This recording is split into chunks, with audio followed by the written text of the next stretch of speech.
वहां भी आगे हंस के ऊपर बैठ करके कमंडलोजलाक्षेप हंस बीलियान हतौसा ब्रह्महानि चक्रो सत्तुम ये मेरी समझावती। और उस युद्ध में महाराज अब महेश त्रिशूलेन तथा चक्र ने वैत्रांच दैत्य घाट को मारी था शक्यति गोपनः। अब शिव की शक्ति कौन रुद्राणी जो आपने सुना वो ही प्रकट हो गई, विष्णु की शक्ति लक्ष्मी प्रकट हो गई और वो युद्ध जो है अब महायुद्ध का रूप ले चुका है। शिव की शक्ति बैल पर बैठ करके आ गई, त्रिशूल हाथ में है, माँ की सहायता करने के लिए सब देवता जो है वहां पर आकर के पहुंच गए, रणभूमि में आकर के पहुंच गए। चंडिका के शरीर से महाराज अनेक शक्तियों का प्रादुर्भाव होने लगा। चंडिका के शरीर से एक अद्भुत शक्ति प्रकट हो गई, सैकड़ों सिंहों के समान जिसमें बल था। उस शक्ति ने पहले रक्त बीज के आकर के चेतावनी दी कि चला जा अब भी, लेकिन रक्त बीज नहीं मान रहा है कि अपने स्वामी की आज्ञा का उल्लंघन मैं नहीं कर सकता हूँ, मुझे युद्ध जीतना है और मुझे आप युद्ध में हरा नहीं सकती है, मेरा आप बाल बाल तक नहीं कर सकती हैं। ऐसा अभिमान उसके अंदर है, ऐसा अहंकार उसके अंदर है। बोलिए हर हर। तो अब महाराज जितने भी दानव शुंभ की सेना में शामिल होकर के अपनी मृत्यु का इंतजार कर रहे थे, उनसे कहा कि गिना चाहते हो तो सब अभी पाताल लोक को चले जाओ। लेकिन महाराज अब उधर से आज्ञा हो चुकी है। कहते हैं ना, मैंने पहले कहा कि जिसकी कोई प्रशंसा करता है ना तो उन शुभ और शुभ को चंड और मुंड ने महाराज आकर के बता दिया था कि वो ऐसा सौंदर्य है जिसका संसार में आपने नहीं देखा है और मैंने नहीं देखा है। तो अब महाराज रक्त बीज का एक क्रोध आग बदला हो गया और बढ़ गया और महाराज सेना को आदेश दिया कि इन योगियों के ऊपर आक्रमण कर दो, तहस नहस कर दो इन्हें। रक्त बीज उसी तरह आगे बढ़ रहा है, इस तरह जैसे कोई पतंगा अग्नि में प्रवेश करके अपनी मौत को बुला रहा हो।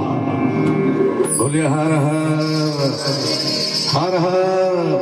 जैसे महाराज रक्त बीज युद्ध के लिए माँ को ललकार रहा है और जैसे भयंकर युद्ध आरंभ हो गया, कालिका ने पहला प्रहार उसके ऊपर किया और माँ के प्रहार से उसकी छाती से भयंकर रक्त बीज को प्रकट हो गया, वो प्रकट हो गए और जैसे धरती के ऊपर बूंदें गिरी तो उतने ही रक्त बीज और प्रकट हो गए। रक्त बीज और अहंकार में बढ़ता जा रहा है कि आप मेरा कुछ भी बार का तक नहीं कर सकती है। बोलिए हर हर। जयकारा श्री राम बालिका। तो महाराज उन बूंदों से करोड़ों और रक्त बीज वहां पर पैदा हो गए और उस युद्ध में महाराज आकर के लड़ना शुरू कर देते हैं। इतने में वैष्णवी ने विष्णु की शक्ति ने अपनी गदा से उसके उस सिर के ऊपर प्रहार किया।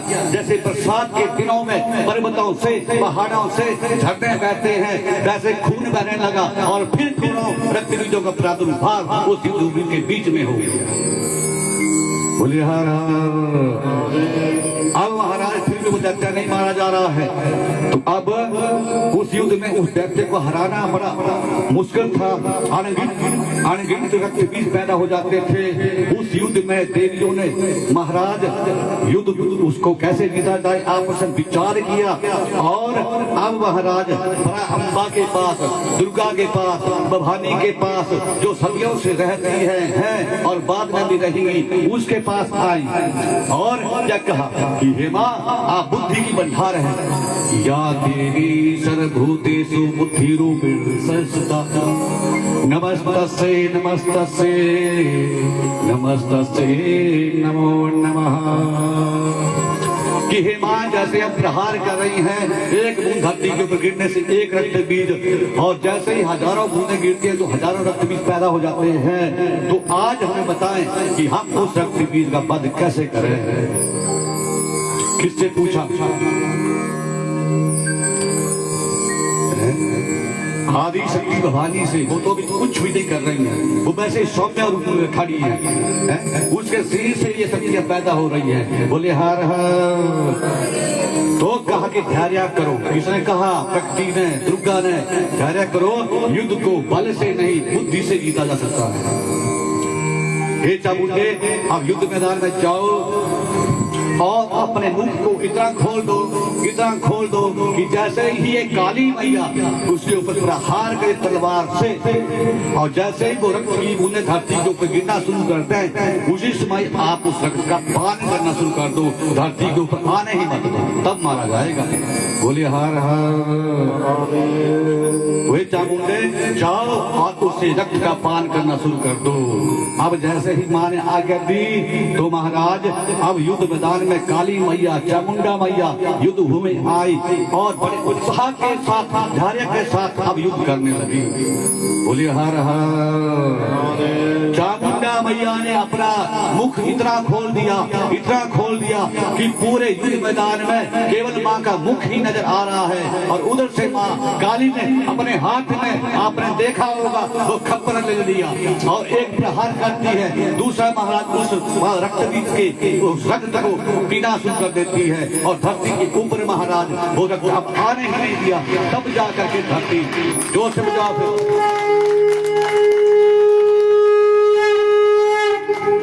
जयकारा सेना पालिता वो सच्चे दरबार की। खड़गम जो चक्र बैसमा दानवा पिता चंडी हस्ता तथा पर ही।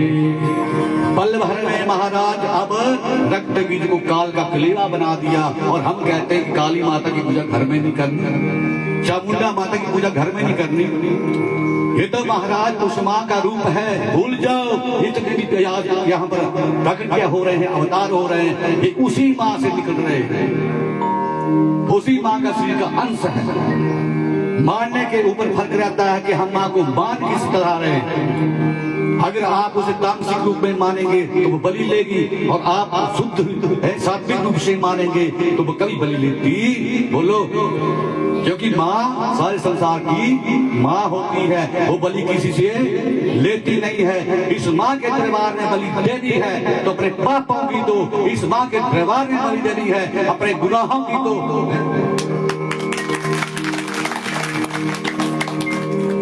और कहते माता काली बलि लेती है। ये रक्त बीज का वध ना होता ना तो पूरी धरती के ऊपर रक्त बीज ही होते। बोली हर हर।